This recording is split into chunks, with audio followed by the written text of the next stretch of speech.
wa kana mulkuhu 400 sanah.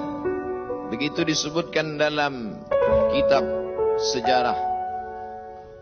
Dia berkuasa 400 tahun lamanya. Penguasa tunggal syarqan wa gharban. Dari mulai belahan timur dunia sampai ke barat. Tunduk dalam kekuasaannya. Lalu kemudian datanglah Nabi penyeru kepada tauhid menghadap penguasa yang hebat. Raja segala raja di atas dunia. Menyembahlah kepada Allah. Lalu apa jawabnya? Dengan sombong dan angkuh dia berkata, Arabbun ghairi.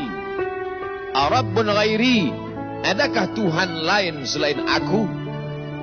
Adakah yang lebih berkuasa di dunia ini selain aku? 400 tahun membuat dia merasa bahwa dia Tuhan. Sampai-sampai keluar dari mulutnya, Arabbun ghairi. Adakah Tuhan selain aku? Lalu kemudian apa yang terjadi? Allah subhanahu wa ta'ala mengirimkan ba'udah. Dalam Al-Quran Allah mengatakan tidak malu menciptakan ba'udah, nyamuk. Inna Allah la yastahi ayyadriba masalam ma ba'udah. Allah tidak malu menciptakan seekor nyamuk. Wa ma fawqaha, lebih kecil daripada nyamuk. Apa yang terjadi?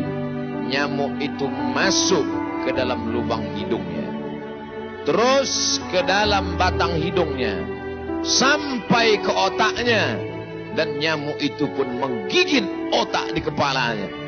Lalu kemudian dia mengambil martel memukul-mukul kepalanya, sampai orang-orang di sekelilingnya menyangka dia gila, sampai dia habis usaha, makin sakit, tak dapat dirasakan, tak dapat diceritakan, tak dapat diungkapkan bagaimana rasanya. Dan akhirnya dia pun mati. Dicatat dalam sejarah, dia bernama Namrus. Begitu Allah bercerita tentang orang-orang angkuh dan sombong. Dia tidak mati disambar petir, dia tidak mati ditimpa batu besar, dia tidak mati karena sesuatu yang hebat, tapi dia mati karena makhluk yang hina, yang kita pun dapat membunuhnya dalam satu kali tepukan. Tapi begitu Allah Ta'ala ingin menunjukkan kesombongan, keangkuhan orang-orang yang merasa dirinya Tuhan, jawabannya adalah kuasa Allah Subhanahu wa Ta'ala. Hari berganti, musim berubah. Dunia ini diisi oleh orang-orang yang angkuh dan sombong. Selesaikah dunia dengan matinya Namrus? Tidak. Lahir lagi generasi yang lebih canggih daripada Namrus, lebih kejam daripada Namrus. Apa yang dia lakukan? Yuzabbihuna abna'ahum wa yastahyuna nisa'ahum. Lebih sadis daripada Namrus. Anak laki-laki disembelih hidup-hidup, anak perempuan dibiarkan karena tidak melawan. Anak laki-laki yang dia nampak dalam mimpinya akan menarik mahkota kekuasaannya, anak perempuan dibiarkan melahirkan. Sampai pada akhirnya ketika dia berkata dengan lantang, kalimat berbeda, substansi makna yang sama. Ana rabbukumul a'la.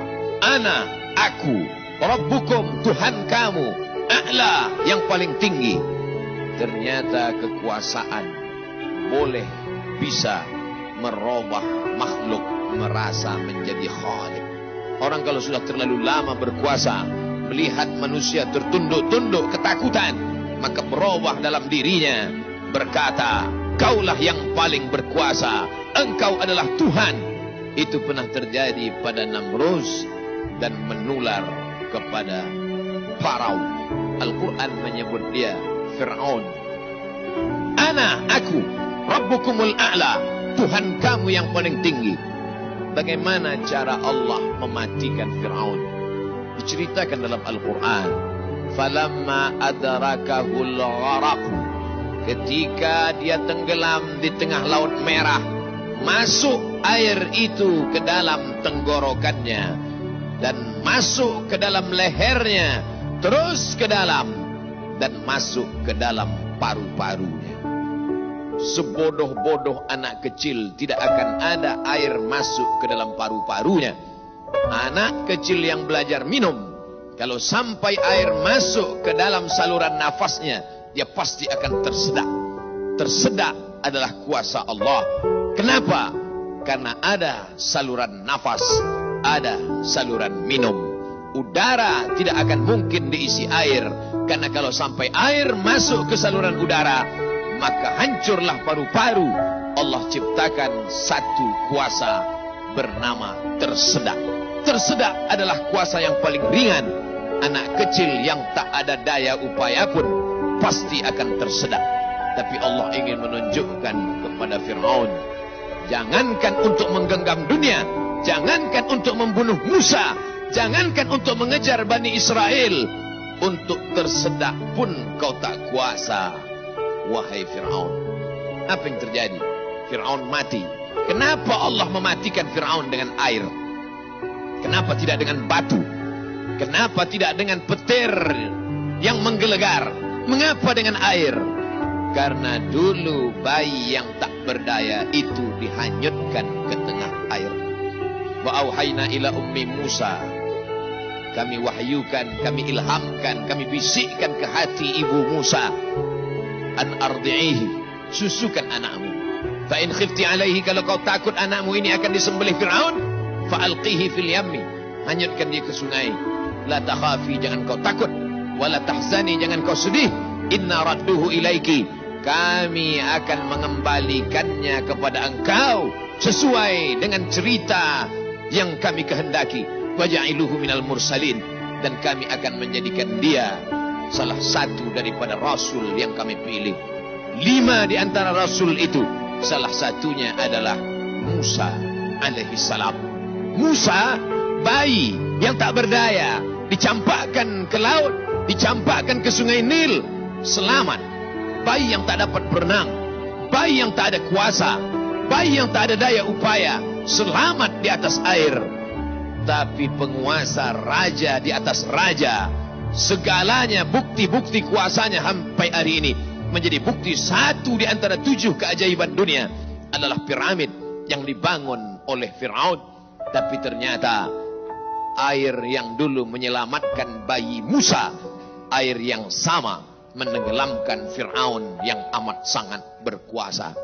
Sekali lagi Allah ingin bercerita kepada manusia bahwa mudah bagi Allah melenyapkan makhluk-makhluk yang sombong, yang merasa diri gagah perkasa, manusia yang terkena penyakit amnesia, terlupa bahwa dia hanyalah makhluk, paru-parunya ciptaan Allah, udaranya titipan Allah, hembusan nafasnya dan tarikannya semua atas kuasa Allah.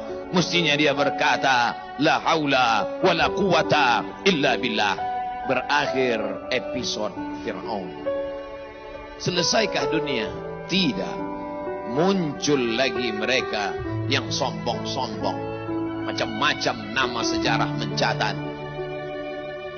Datang lagi seorang pria perkasa dengan tentara bergajahnya, bernama Abraha. Dia ingin memindahkan Ka'bah, karena baginya bisnis di Makkah harus dialihkan. Nun, jauh di Yaman, berseberangan dengan Laut Merah, menyeberang ke Afrika. Maka ini Ka'bah harus dihancurkan. Dia bawa pasukan bala tentara. Sampai akhirnya apa yang terjadi? Datang Abdul Muttalib membawa kunci Ka'bah. Dia serahkan kepada Allah. Dia katakan di depan pintu Ka'bah, inna lihadzal baiti rabban yahmi. Sesungguhnya Ka'bah ini ada Rabb, ada Allah yang menjaga dan memeliharanya. Bukan aku yang menjaganya, kuserahkan kepada penjaganya. Inna lihadzal baiti rabban yahmi. Sesungguhnya Ka'bah ini ada penjaganya, kuserahkan dia kepada engkau ya Allah. Apa yang terjadi? Fa arsalna alaihim tayran ababil. Kami kirimkan kepada mereka burung ababil yang dibawanya tarmihim, melontar, melempar mereka pasukan Abraha bergajah bihijaratin, dengan batu-batu min sijil, yang dipanaskan di atas api neraka. Apa yang terjadi pada pasukan Abraha? Faja'alahum ka'asfim ma'kul. Mereka seperti daun-daun yang dimakan ulat. Hari berganti, musim berubah. Isi dunia sebenarnya itu-itu saja. Namanya berbeda, tapi sebenarnya makhluknya itu-itu saja. Dia pernah bernama Namrus, dia pernah bernama Fir'aun, dia pernah bernama Abraha. Selesaikah dunia? Belum. Dunia terus berlanjut, melahirkan makhluk-makhluk. Ada yang rendah hati dan tawadhu, ada yang zuhud dan ridha, ada yang mencari kemuliaan Allah, ibtigha'a mardatillah. Tapi ada yang dititipkan harta dan kuasa. Pertama dia merasa dia punya, lama-lama dia merasa alam semesta pun bersimpuh sujud di kakinya. Karena dia lihat tidak lagi ada orang yang berani mendongakkan kepala, tidak lagi ada yang berkuasa, tidak ada lagi yang berani bersuara keras, lantang, semuanya ketakutan. Sampai akhirnya dia berkata dalam hati, aku adalah penguasa jagat raya. Kemana mereka semua? Mati.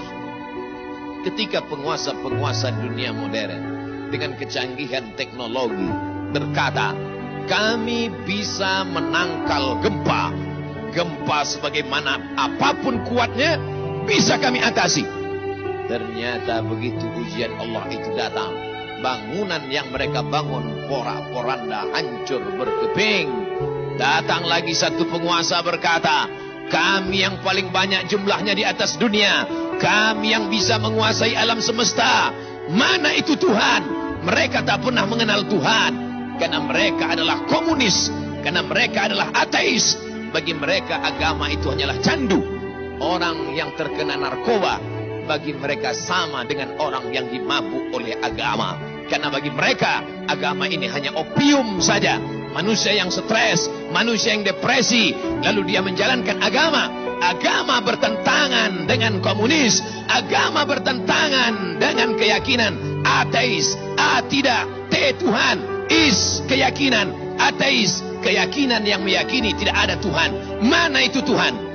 Tidakkah kita melihat ucapan mereka sama seperti ucapan Fir'aun? Yang keluar dari mulut mereka sama seperti yang keluar dari mulut Namrus. Mana kuasa Allah? Allah mengirimkan bakteri-bakteri kecil. Kuasa itu pun roboh, hancur berkeping.